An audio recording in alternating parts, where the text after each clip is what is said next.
Good morning, everybody. I am really excited to be here at school today. And honestly, I would not have said that about a week ago.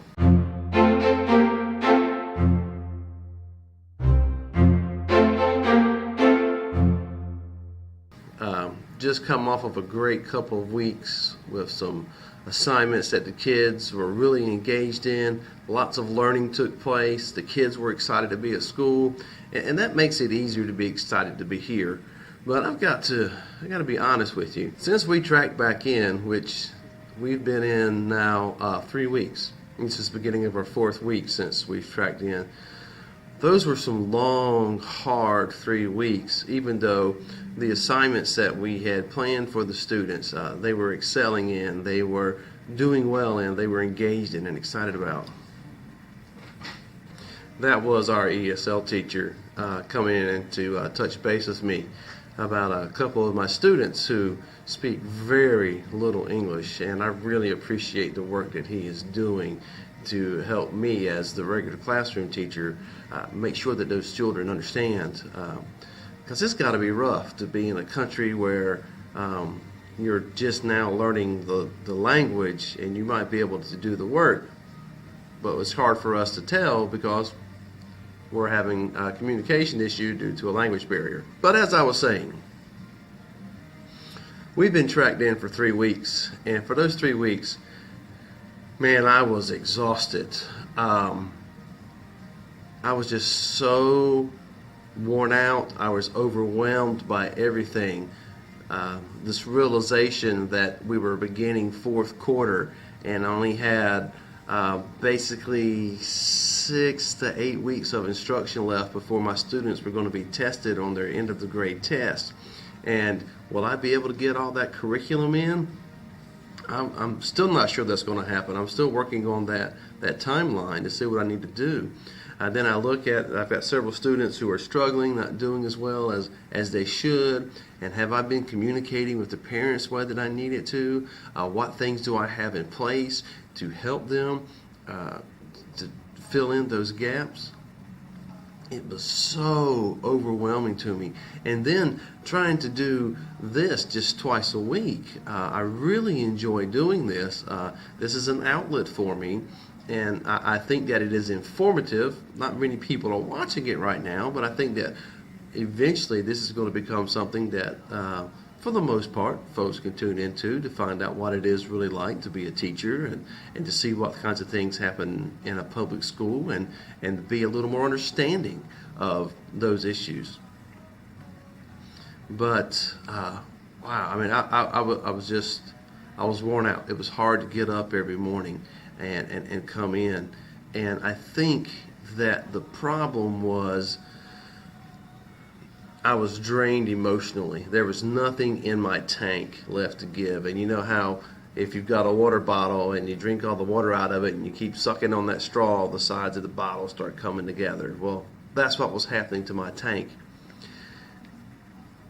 Once you get to know me, you realize that I really am an introvert. I am naturally an introvert. Just being able to do this doesn't make me an extrovert. And I had poured and poured and poured and poured all of this emotional energy into my students, into my family, trying to do this vlog, and I was done.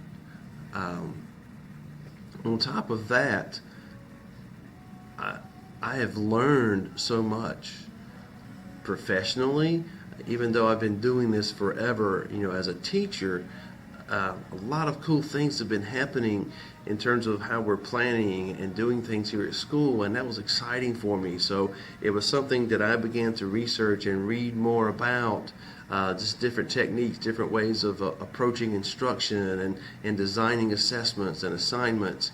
And I was just devouring that information as much as I could, learning how to do this with Crate, our bearded dragon, continually learning things about his care, and it's time to upgrade his habitat, and I'm looking at expanding my reptile collection, much to my wife's chagrin. So just learning all of that new knowledge was just exciting for me, and just a lot of things, a lot of projects, a lot of ideas going through my head, that 2 nights last week I had to just come home and almost just lock myself in a room with nothing in it except for plain walls.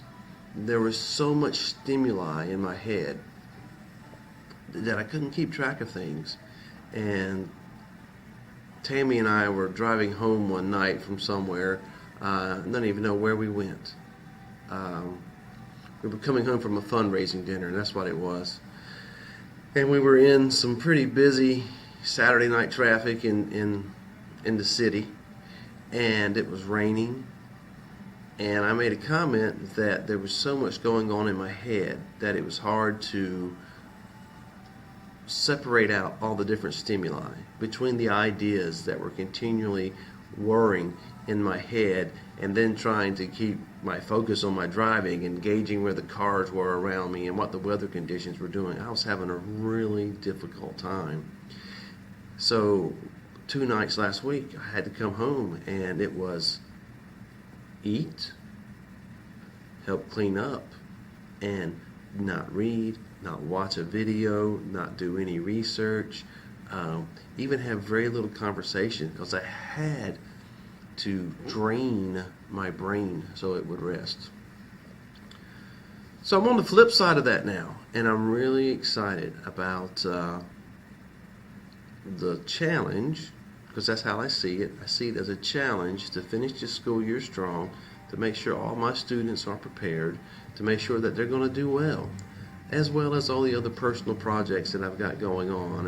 And soon you'll be hearing about an extension of this channel, some things that I'm really looking forward to doing. It's the kind of thing I've been wanting to do for about 10 years. Some ideas that I've had, and I think that this will provide a platform for me to do that. So this really isn't an episode about anything cool. There's no lesson in this. This is just sort of me rambling and just sort of sharing my life with you. And I hope that you've watched it all the way to the end. I appreciate it if you did. And if you haven't already done so, please subscribe to the channel. Be sure to comment down below. Share this with somebody else who might find it interesting, or at least share the channel with them. And remember to always give somebody a reason to hope and learn something new every day.